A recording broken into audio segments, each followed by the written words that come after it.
गुफ्तगू में वज़ीर-ए-आज़म इमरान खान ने आर्मी चीफ जनरल क़मर जावेद बाजवा से दूरियों की बात को मुस्तरद किया और कहा कि न्यूट्रल वाली बात अच्छाई का हुक्म देने और बुराई से रोकने के तनाजुर में की थी। इमरान खान ने सहाफ़ियों से मालूम किया कि शहबाज शरीफ के साथ बैठ कर अपनी तौहीन करूँ क्या। उनका कहना था कि कौमी मुजरिमों के साथ नहीं बैठूंगा। वज़ीर-ए-आज़म इमरान खान ने दावा किया कि पहले ही बता रहा हूँ कि अदम एतमाद वाला मैच मैं जीतूंगा। ये किसी की गलत फहमी हो सकती है कि मैं घर बैठ जाऊंगा और अपोजिशन को सुबह मालूम होगा कि उनके कितने लोग उनके साथ हैं। डिटरमिनेंट है इमरान खान कि वो इसका मुकाबला करेंगे और ये मैच वो जीतेंगे। बहरहाल क्या होना है इसके लिए आइंदा हफ्ता बहुत ही इम्पोर्टेंट होगा। इस पूरे मौजू पे बात करने के लिए एक बार हमारे साथ एक बार फिर मौजूद हैं मुमताज़ सीनियर तरीन सहाफ़ियों में से एक मोहतरम मुजीबुर रहमान शामी हमें ज्वाइन कर रहे हैं। शामी साहब बहुत ही तजर्बेकार मुबस्सिर भी हैं सियासी उमूर के। बहुत बहुत शुक्रिया। शामी साहब ये फरमाइएगा कि आपको क्या लग रहा है कि बज़ाहिर जैसे कि बार बार ये बात की जा रही है कि ये मामला ख़त्म हो गया, पार्टी इज़ ओवर, ये खेल ख़त्म होने वाला है, क्या आपका भी ये तासुर है कि वाकई अब ये आखिरी एक्ट है इस खेल का? कामरान साहब बहुत शुक्रिया आपका। देखें, इक़्तिदार और सियासत दो अलग अलग चीज़ें हैं। यानी इक़्तिदार अगर इमरान खान साहब का ख़त्म भी हो जाए तो उनकी सियासत ख़त्म नहीं होगी और वो एक मज़बूत लीडर के तौर पर हिज़्ब इख्तिलाफ़ के उभर सकते हैं और अपना किरदार अदा कर सकते हैं। लेकिन हमारी तारीख़ को अगर आप देखें तो बार बार ऐसे मौक़े आए हैं जबकि हुकूमत और अपोजिशन के दरमियान महाज आराई नुक्ता अरूज को पहुँची और जो हुक्मरान थे वो बर वक्त फ़ैसले नहीं कर सके। आप देखें अयूब खान साहब को देख लें, उनको उन्हीं सियासतदानों ने जिनका वो मजाक उड़ाते थे उनको शिकस्त खुर्दा करार देते थे, वो मुस्तरद करदा लोगों का समझते थे, उन्हीं ने इकट्ठे होकर उनको नाको चने चबवा दिए और जब उन्होंने उनसे मसालहत की तो उनके हाथ से मामला निकल चुका था, उनकी गिरफ्त ढीली पड़ चुकी थी। उनकी अपनी असम्बली में वो अपनी तरमीमात पेश नहीं कर सके जो दस्तूर में करना चाहते थे और फिर इंटरवेंशन हुई और वो सारी बसात लपेट दी गई। और भुट्टो साहब को आप देखें, वो नए इंतखाबात पर तैयार हो गए, PNA जो है उनसे मज़ाकरात शुरू हो गए और कभी वो बाहर चले गए बैरून मुल्क और एक छोटी छोटी बातों पर लड़ते झगड़ते रहे और वक्त ज़ाया होता रहा, हत्ता के मामला उनके हाथ से निकल गया। तो अब ये जो बर वक्त फ़ैसला करने की जो सलाहियत है हुक्मरानों की, उसका इम्तिहान होता है और ख़ान साहब जहाँ खड़े हैं आज आके, उनको भी बर वक्त फ़ैसला करना चाहिए। लेकिन फैसला यही था। जो मिसालें आपने दी, ये मिसालों में तो उसका जो नतीजा ये निकला है कि वो जमहूरियत की बिसात जो है वो लपेट दी गई। अगर उस वक्त जो है जो नवश्ता दीवार है उसको नहीं पढ़ा गया तो उसके नतीजे में जमहूरियत की बिसात जो है लपेट दी गई। इस किस्म का, इस अंदाज का तजुर्बा जो है उसकी नज़ीर कितनी मिलती है? इससे पहले 58-2 भी था, सदर जो था वह बसात लपेट दिया करता था, मगर पिछले 10 साल से हम ये देख रहे हैं कि मामला सुधर गया था। ये 5-5 साल की पीपल्स पार्टी ने हुकूमत की, फिर नून लीग ने की, मसाइल बेपनाह है इस दौरान, लेकिन ये बात सुधर गई थी। लेकिन अब हम ये बिल्कुल नए माहौल के अंदर जा रहे हैं जिसमें कि हमारी कोशिश ये है कि ये हुकूमत ख़त्म हो, अपनी मुद्दत पूरी ना करे और इसके लिए तारीख़ का पहला तजुर्बा हम करने जा रहे हैं कि अदम एतमाद के ज़रिए करें। इसमें रिस्क तो बहुत है। देखिए खान साहब, ये बात आपकी दुरुस्त है कि उस तरह की इंटरवेंशन जो है उसके इम्कानात हमें कम नज़र आते हैं। लेकिन मैं आपकी तवज्जो दिलाऊंगा कि जनरल ज़ियाउल हक ने जब इक़्तिदार संभाला तो उससे पहले सकूत ढाका हो चुका था, मशरक़ी पाकिस्तान में हमको सेटबैक हुआ था और हम समझ रहे थे कि अब फ़ौज कभी बरसरे इक़्तिदार नहीं आएगी और कभी कूचा इक़्तिदार का रुख नहीं करेगी।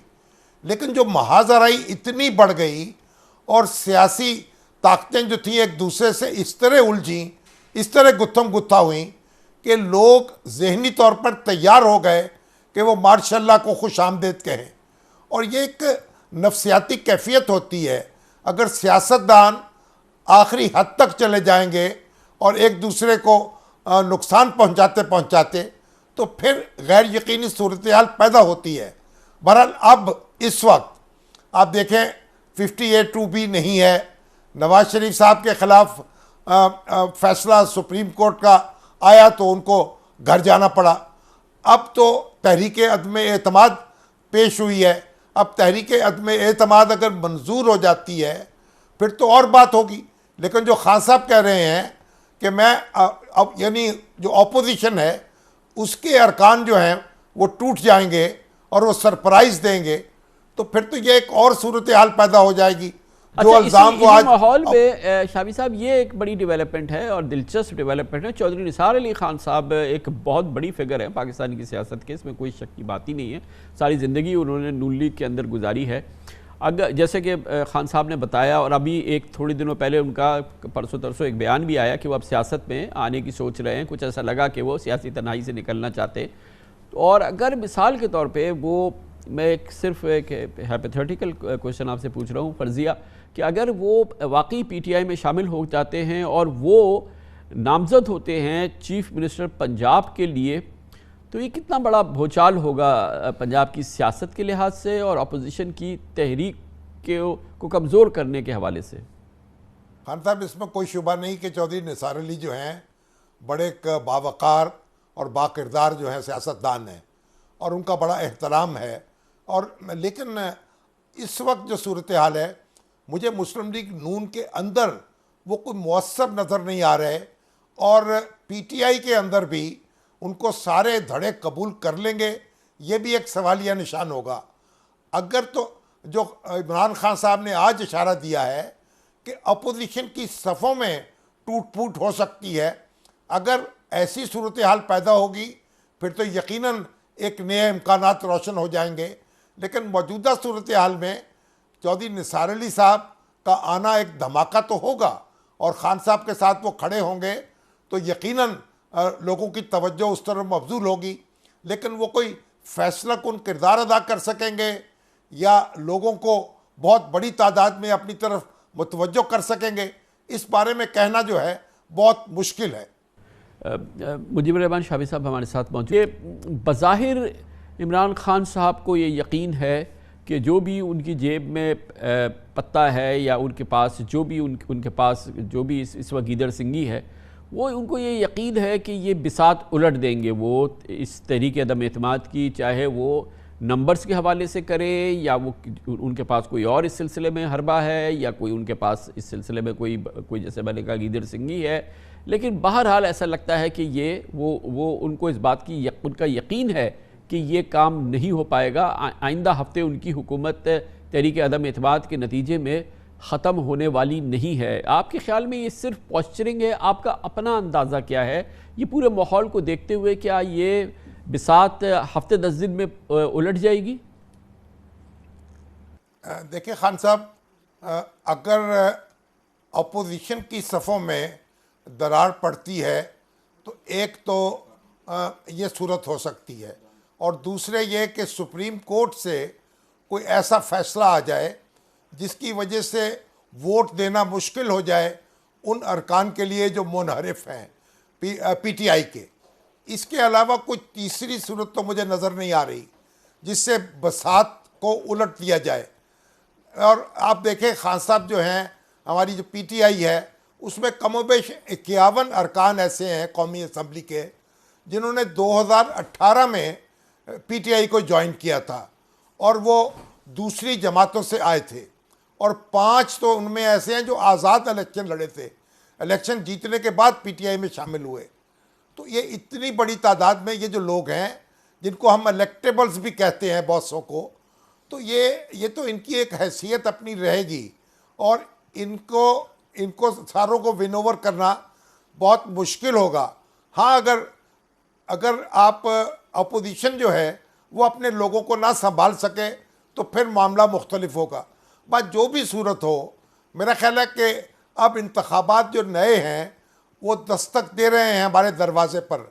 गोया आप अब भी आपको इस बात का यकीन है कि अगर ये बिसात उलटती है तो फिर ये कोई एक तवील मुद्दती हुकूमत नहीं होगी, यानी कि अगले 1.5 साल की हुकूमत नहीं होगी। ये जल्द अज जल्द इसमें इंतखाबात कॉल कर लिए जाएंगे और ये महीने 2 महीने की बात होगी? महीने 2 महीने ना भी हो, कुछ उससे ज़्यादा वक्त भी हो जाए, तो इंतखाबात के बगैर बात बनेगी नहीं। और जो हमारे मसाइल हैं उनका बोझ जो है आने वाली हुकूमत ज़्यादा देर उठा नहीं सकेगी, बल्कि उसकी पोजीशन जो है बिल्कुल मुख्तलिफ हो जाएगी। वो हुकूमत होगी और खान साहब अपोजिशन होंगे। तो ये मेरा ख्याल मामला इस तरह चलने वाला नहीं है। और अगर इमरान खान ख़ुद इनिशिएटिव लेते और लोगों के पास जाते, इलेक्ट्रेट को अपील कर लेते, तो ज़्यादा बेहतर होता। अब भी उनको जुर्रत का मुजाहरा करते हुए कोई ऐसी सूरत करनी चाहिए कि लोगों के पास जाया जाए और वहाँ फ़ैसला हो जाए। इसमें ज़िद जो है या अना जो है या अपनी बात पर इसरार जो है, उससे कोई गिरा खुलती नज़र नहीं आ रही, बल्कि गिरा जो है दूसरी, तीसरी, चौथी लगती चली जाएगी। क्या और आपको ऑपोजिशन में इस किस्म की गुंजाइश नज़र आती है, या ऑपोजिशन आज जिस असर में है और वो किसी से छुपा हुआ नहीं है कि अब उसको कोई शिकायत नहीं है, तो वो मामला अगर असरअंदाज हो तो ऑपोजिशन एकोमोडेशन के लिए तैयार होगी किसी फार्मूले के लिए? अपोजिशन का मुतालबा भी नए इंतखाबात ही कर रहा है और वो चाहती है कि नए इंतखाबात ऐसे हों कि उनमें कोई मदाखलत ना हो सके। और मेरा ख्याल अब तो ऐसे हालात पैदा हो चुके हैं कि बड़े मुनसफ़ाना और शफाफ इंतखाबात हो सकते हैं जिनको फ़रीक़ैन कबूल करें और उन पर एतराज़ न कर सकें। तो मेरा ख्याल उसकी तरफ बढ़ना चाहिए। गैर यकीनी को जितना आप ज़्यादा वक्त देंगे और ज़्यादा सूरत हाल जो है उलझाएंगे, उसमें फिर आपके अपने हाथ भी जो है खाली रह जाएंगे। अच्छा, इसमें एक और दूसरे टेक्निकल मसला है कि इमरान खान खुद तो अब इलेक्शन नहीं कॉल कर सकते ना शाफी साहब, क्योंकि अदम एतमाद की करारदाद दाखिल हो चुकी है। अब उनके पास ये दरवाज़ा तो बंद हो गया है। ये बात तो दुरुस्त है, लेकिन अगर वो इस पर तैयार हो जाए तो मेरा ख्याल अपोजिशन से मामला हो सकता है। और क्योंकि अल्टीमेटली तो फिर इंतखाबात ही मतलूब है ना, उसके अलावा तो कोई बात नहीं है। और अगर तहरीक अदम एतमाद जो है नाकाम हो जाती है, तो भी खान साहब के लिए बेहतर ऑप्शन ये होगा कि वो इंतखाबात की तरफ चले जाएं और लोगों से रजू करें। यकीनन ये एक ऑप्शन है जो कि इस पूरे मसले का हल है कि सब मिलकर इलेक्शन के लिए तैयार हो जाएं और हंसी खुशी तैयार हो जाएं और इलेक्शन की तरफ जाएं, और फिर ये मसला जो है वो फिर किसी, ये ऊँट जो है किसी करवट बैठ जाएगा। हाँ जी, इसके अलावा कोई चारा नज़र नहीं आता और यही बेहतर रास्ता है। और इसमें अब मेरा ख्याल है कोई ज़िद नहीं करनी चाहिए और फ़रीक़ैन में से किसी को भी। बहुत बहुत शुक्रिया।